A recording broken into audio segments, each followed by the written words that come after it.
Hi friends, ಎಲ್ಲರೂ ಹೇಗಿದ್ದೀರಾ? I hope ಎಲ್ಲರೂ ಚೆನ್ನಾಗಿದ್ದೀರಾ ಅಂದ್ಕೊಳ್ತೀನಿ. ಫ್ರೆಂಡ್ಸ್, ಇವತ್ತೊಂದು ಹೊಸ ರೆಸಿಪಿ ಅಂತೇನಿಲ್ಲ, ಎಲ್ರಿಗೂ ಗೊತ್ತಿರೋ ಅಂಥದ್ದೇ. ಆದರೆ ಬೇಗ 20 ನಿಮಿಷದಲ್ಲಿ ಆಗೋ ಅಂಥ ಅಡುಗೆನ, ಅಂದರೆ ಒಂದು ಸಾಂಬಾರನ್ನ ತೋರಿಸ್ತೀನಿ. 2-3 ಜನಕ್ಕೆ ಸಿಂಪಲ್ಲಾಗಿ ಮಾಡ್ಕೊಳ್ಳೋವಂಥ ಸಾಂಬಾರು. ಸೊ ಮೊಸಪ್ಪು ಸಾಂಬಾರು ಅಂತ ಅಂದ್ಬಿಟ್ಟು ಇದು 1/4 ಕಪ್ಪಷ್ಟು ತೊಗರಿಬೇಳೆ ಎತ್ತಿಟ್ಕೊಂಡಿದ್ದೀನಿ. ಇದು ಸಾಕು, ಇಷ್ಟು ತೊಗರಿಬೇಳೆ. ಹಾಗೆ 2 ಈರುಳ್ಳಿ, ಇದು 1 ಗೆಡ್ಡೆ ಬೆಳ್ಳುಳ್ಳಿ, ಫುಲ್ 1 ಗೆಡ್ಡೆ ಇದೆ, ಸ್ವಲ್ಪ ದೊಡ್ಡದಿದೆ. ಚಿಕ್ಕದಾದರೆ 2 ಸಾಕು, ದೊಡ್ಡದಾದರೆ 1 ಬೆಳ್ಳುಳ್ಳಿ ಸಾಕು. ನೋಡಿ, ಈ ಥರ ಸಿಪ್ಪೆ ಎಲ್ಲ ಬಿಡಿಸಿಟ್ಕೊಂಡಿದ್ದೀನಿ. ಹಾಗೆ ಇಲ್ಲಿ ಒಂದು ಹುಣಸೆಹಣ್ಣು ಒಂದಿಷ್ಟು ದಪ್ಪ ಸಾಕು, ಯಾಕಂದರೆ ಹುಳಿ ಇರಬೇಕು. ಹಾಗೆ ಒಂದು 4 ಹಸಿಮೆಣ್ಸಿನ್ಕಾಯಿ ಎತ್ತಿಟ್ಕೊಂಡಿದ್ದೀನಿ. ನಾನು ಜಾಸ್ತಿ ಬಳಸಲ್ಲ, ಸೊ ಒಂದು 2-3 ಬಳಸ್ಕೋಬೋದು. ಖಾರ ಇಲ್ಲ ಅಂದರೆ ಒಂದು 4 ಫುಲ್ ಹಾಕ್ಕೋಬೋದು. ಖಾರ ಇದೆ ಅಂದರೆ ಒಂದು 2 ಸಾಕು, ಏಕೆಂದರೆ ನಾವು ಜೀರಿಗೆ ಮೆಣಸು ಹಾಕೋದ್ರಿಂದ ಸ್ವಲ್ಪ ಖಾರ ಬರುತ್ತೆ. ಹಾಗೆ ಖಾರ ಪುಡಿನೂ ಸೇರಿಸ್ಕೊಳ್ಬೇಕು, ಅದು ನೆಕ್ಸ್ಟ್ ತೋರಿಸ್ತೀನಿ. ಇದು ಒಂದೇ ಒಂದು ಟೊಮೆಟೊ, ಯಾಕಂದರೆ ಹುಣಸೆಹಣ್ಣು ಎತ್ತಿಟ್ಕೊಂಡಿದ್ದೀವಲ್ಲ, ಸೊ ಹಾಗಾಗಿ 1 ಟೊಮೆಟೊ ಸಾಕು. ಸ್ವಲ್ಪ ಉಪ್ಪು ಎತ್ತಿಟ್ಕೊಂಡಿದ್ದೀನಿ. ಹುಷಾಗಿ ಹೆಚ್ಚಿಟ್ಕೊಂಡು ಒಂದು 2-3 ಸತಿ ನಾನು ಸೊಪ್ಪನ್ನ ತೊಳೆದಿಟ್ಕೊಂಡಿದ್ದೀನಿ. ನಾನು ಏನು ಪದಾರ್ಥ ಮುಂಚೆ ತೋರಿಸಿದ್ನಲ್ಲ ಅದನ್ನೆಲ್ಲ ಕುಕ್ಕರ್ಗೆ ಈ ಥರ ಹಾಕ್ಕೊಳ್ಬೇಕು. ಮೊದಲಿಗೆ ಸ್ವಲ್ಪ ನೀರು ಎತ್ತಿಟ್ಕೊಂಡು ಹಾಗೆ ಸ್ವಲ್ಪ ಉಪ್ಪನ್ನ ಕರಗೋದಕ್ಕೆ ಬಿಡಬೇಕು.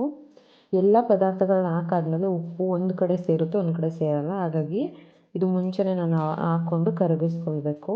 ಈಗೆಲ್ಲ ಪದಾರ್ಥಗಳನ್ನ ಹಾಕ್ಕೊಂಡಿದ್ದೀನಿ, ಮಿಕ್ಸ್ ಮಾಡ್ಕೊಳ್ಬೇಕು. ಇದ್ರ ಜೊತೆಗೆ ಮೆಂತ್ಯ ಮತ್ತು ಜೀರಿಗೆ ಹಾಗೆ ಮೆಂತ್ಯ ಈ 3 ಹುರಿದುಕೊಂಡು, ಅಂದರೆ ಒಂದು ಬಾಣಲೆಗೆ ಹುರ್ಕೊಳ್ಬೇಕು. ಅದನ್ನು ಹುರ್ಕೊಂಡಾದ್ಮೇಲೆ ಚೆನ್ನಾಗಿ ಕುಟ್ಟಿ ಪುಡಿ ಮಾಡ್ಕೊಂಡಿದ್ದೀನಿ. ಅದನ್ನು ಇವಾಗ ಮಿಕ್ಸ್ ಮಾಡ್ಕೊಳ್ತಾ ಇದ್ದೀನಿ. ಇದು ಚೆನ್ನಾಗಿ ಮಿಕ್ಸ್ ಮಾಡ್ಕೊಳ್ಬೇಕು, ಉಪ್ಪು ಮೊದಲೇ ಹಾಕಿರೋದ್ರಿಂದ. ಚೆನ್ನಾಗಿ ಮಿಕ್ಸ್ ಮಾಡಾದ್ಮೇಲೆ 1 ಕಪ್ ನೀರು ಹಾಕ್ಕೊಳ್ತಾ ಇದ್ದೀನಿ. ಬೆರೆಸ್ಕೊಂಡು ಮುಚ್ಚಳ ಮುಚ್ಚಿ 4 ವಿಷಲ್ ಹಾಕಿಸ್ಕೊಳ್ಬೇಕು. ಕುಕ್ಕರ್ ಕೂಲ್ ಆದಮೇಲೆ ಒಂದು ಪಾತ್ರೆಗೆ ನೀರನ್ನ ನಾವು ವರ್ಗಾಯಿಸ್ಕೊಳ್ಬೇಕು. ಈಗ ವರ್ಗಾಯಿಸ್ಕೊಂಡಾದ್ಮೇಲೆ ಬರೀ ಸೊಪ್ಪಿಗೆ ಮಾತ್ರ, ನಾವೇನು ಬೇಯಿಸಿಟ್ಕೊಂಡಿರ್ತೀವಿ ಸೊಪ್ಪಿಗೆ ಮಾತ್ರ ಖಾರ ಪುಡಿ ಹಾಗೆ ಧನಿಯಾ ಪೌಡರ್ ಮತ್ತು ಸಾಂಬಾರು ಪೌಡರ್, ಅಂದರೆ ರಸಮ್ ಪೌಡರ್ನ ಹಾಕ್ಕೊಳ್ಬೇಕು. ಒಂದು ಅರ್ಧ ಸ್ಪೂನ್ ಹಾಕ್ಕೊಂಡ್ರೆ ಆಗುತ್ತೆ. ಮತ್ತು ಸಾಂಬಾರು ಕೂಡ ಚೆನ್ನಾಗಿ ಬರುತ್ತೆ ರೈಸಿಗೆ. ಇದಕ್ಕೆ ಸ್ವಲ್ಪ ಅರಿಶಿನ ಸೇರಿಸ್ಕೊಳ್ಬೇಕು. ಈ ಅರಿಶಿನ ಸೇರಿಸ್ಕೊಂಡು ಎಲ್ಲ ಮಸಾಲೆ ಆದಮೇಲೆ ಚೆನ್ನಾಗಿ ಸ್ಮ್ಯಾಶ್ ಮಾಡಬೇಕು. ಇದು ಸ್ಮ್ಯಾಶ್ ಎಲ್ಲ ಆದಮೇಲೆ ನಾವು ಎತ್ತಿಟ್ಕೊಂಡಿರೋ ನೀರನ್ನ ಬೆರೆಸ್ಕೊಳ್ಬೇಕು. ಇದಕ್ಕೆ ಅದಕ್ಕೆ ನಾವು ಸಾಂಬಾರನ್ನ ರೆಡಿ ಮಾಡ್ಕೊಳ್ಬೇಕು. ಗಟ್ಟಿ ಇದ್ರೂ ಪರವಾಗಿಲ್ಲ, ನಿಮ್ಗೆ ಹೇಗೆ ಅನ್ಸುತ್ತೋ ಅದು ಮಾಡ್ಕೊಳ್ಬೋದು. ನಿಮಿಷದಲ್ಲಿ ನಾವು ಈ ಸಾಂಬಾರನ್ನ ಮಾಡ್ಕೊಳ್ಬೋದು.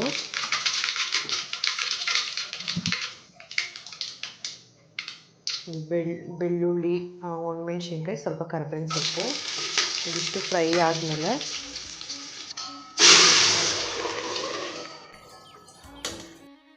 ಸ್ವಲ್ಪ ಕುದಿ ಬಂದಾದಮೇಲೆ ರುಚಿಗೆ ತಕ್ಕಷ್ಟು ಉಪ್ಪು ಹಾಕ್ಕೊಂಡು ನಾವು ಸರ್ವ್ ಮಾಡ್ಕೊಳ್ಬೋದು. ಒಂದು ಮುದ್ದೆಗೆ ಅಥವಾ ರೈಸ್ಗೆ ತುಂಬ ಚೆನ್ನಾಗಿರುತ್ತೆ. ಫ್ರೆಂಡ್ಸ್, ನೋಡಿದ್ರಲ್ಲ ಸಿಂಪಲ್ಲಾಗಿ ಹೇಗೆ ಸಾಂಬಾರು ಮಾಡೋದು ಅಂತ. ಈ ವಿಡಿಯೋ ಇಷ್ಟ ಆಗಿದ್ದರೆ ಲೈಕ್ ಮಾಡಿ, ಕಮೆಂಟ್ ಮಾಡಿ, ಹಾಗೆ ಸಬ್ಸ್ಕ್ರೈಬ್ ಮಾಡೋದನ್ನ ಮರಿಬೇಡಿ. Thank you.